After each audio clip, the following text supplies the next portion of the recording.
Can you talk to us about this first comic? Is it actually? I correct myself. Is this the first comic that you published? No, it's not the first comic I published, but it's let's say the comic book that kind of put me out into the public. It's the most popular book I did at the time. So I did a few books, but this one was one I did with a partner of mine, Matthew Clark. It was his brainchild, but Mm. he's the artist. And he would always nag me to come and write this story with him because he knew well I was good at storytelling, weaving a story, and it was quite complicated. So he said, "Well, I would like you to come and work on this book." But at the time, I was doing some crime drama books, and I wasn't really interested in doing a fantasy folklore book. But I kind of just said, "Well, I'll do it," and it kind of opened my mind to being able to tell stories in different genres, uh, working with people where the story is not your story. So it opened me up to collaborations. It was an up and down task, but it was a very enjoyable thing. And what we did, we worked on about maybe 3 to 4 issues by ourselves, and then the book was discovered by John Jennings from Abrams Yeah, Publishing. John B. Yeah, John is everywhere. John is everywhere. yeah. I'm sorry. So Go yeah, ahead. I'm sorry. yeah. So he kind of saw it. He saw it, and one of the things that was instrumental in having this getting this made was when we started this book. I told Matthew we have to write it with an ending because everyone at that time with indie books was just writing these long 12 issue, 24 issue books with no end in sight. But I told him, let's write it with an ending. So what was really good about this book, when Abrams came knocking, we only had to finish one chapter. So we then wrapped it up, and it was able to be presented as a graphic novel. But it was actually floppies at first. Mm. So how did you promote it? Uh, it was this was a casualty of COVID, and Mm. in terms of this was early COVID when people didn't know what was going to happen. So you know, everything was set that was supposed to do the convention scenes and that kind of stuff. Yeah. But COVID Hmm. came in, there was quarantines, there was lockdowns, and it just, so only through word of mouth later on and some marketing and stuff, the book has a cult following. People ask me, when are you going to do a book two? People come and tell me, I love this book. I'm surprised that the amount of people I'm known for this book. A lot of people come and say, hey, you wrote this book, or I have this book. People pull out, so I appreciate it. But it just happened that COVID came about. This book was released in between 2018 2019, and that was in the that's when everybody was going through the toilet paper war. So yeah. Can't even be mad at that. That's as accurate as it gets. If Can you give us the premise of the book? Okay, so what the book is, first it's a book about Caribbean. So it has in folklore from all the islands, from Jamaica to Guyana, Trinidad, and it's a fantasy. So what we wanted to do was there's no comic book that we knew of that kind of really did a Caribbean fantasy. Like we know European fantasies, we're all familiar with dwarfs, elves, gnomes, witches, but we wanted to do something with Caribbean uh, folklore. But also the story also came about through him being frustrated at work. Mm. So it's an allegory for being drained creatively. Mm. So you see that in the story, there's a lot of people who their workers are draining their soul from them.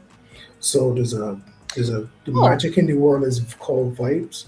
So it's an allegory for so many different things. And Mm. if you know, it has a little bits of history, uh, as in said the different creatures and stuff and beliefs from the different islands.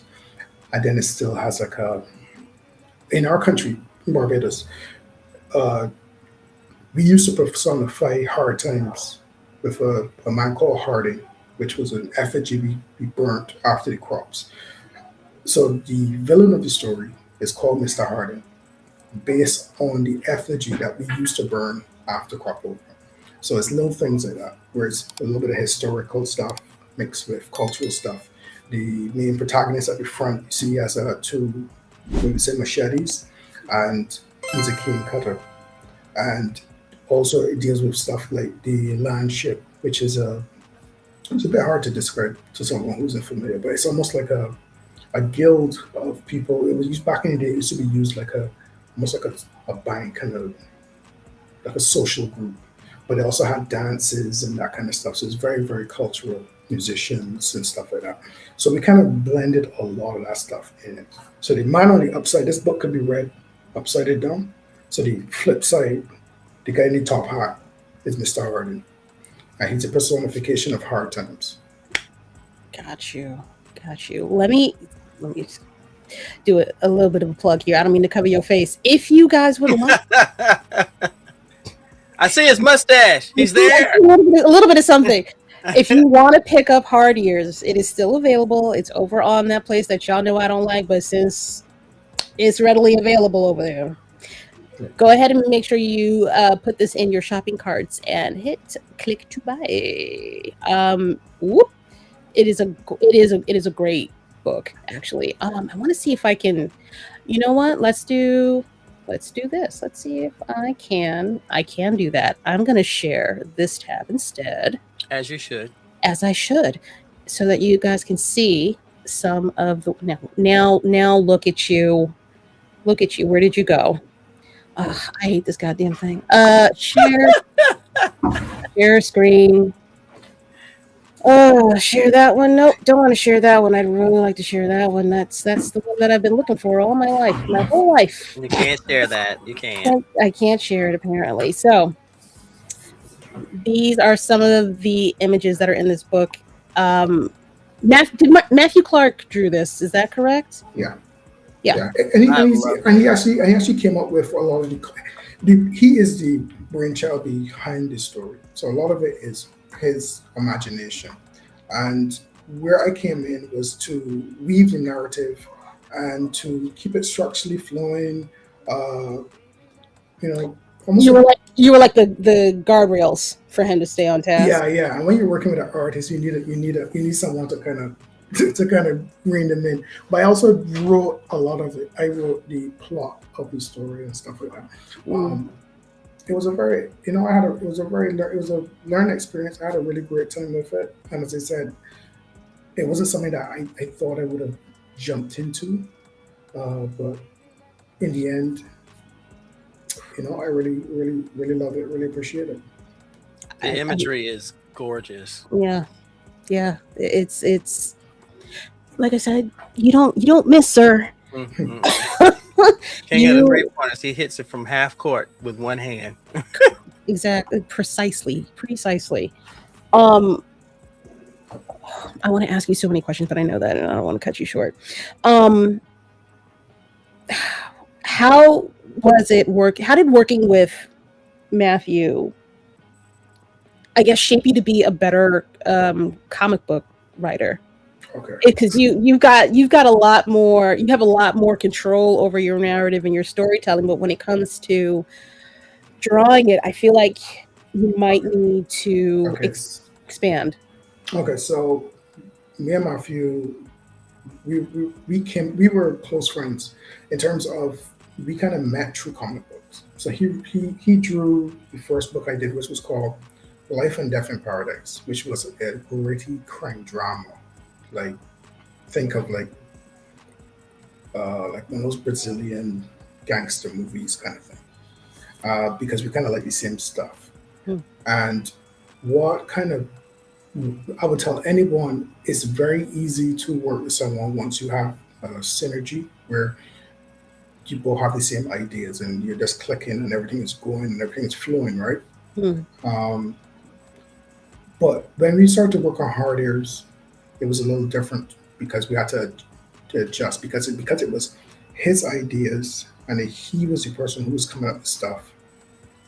I had to kind of work around his creativity and help nurture it, but at the same time help guide it, try to keep it as you know. But there was many a time where I would write a script, send it in, and when I wake up, the pages are totally different. When I get these pages back, it's like, how did this character get? What is this? But then I have to kind of fix it up, try to write and work around it. But it taught me a lot. It taught me how to be flexible. It taught me how to problem solve, that kind of thing. Because you need that kind of sometimes when you do have that crazy creativity, you tend to either write yourself into a corner or you create plot holes.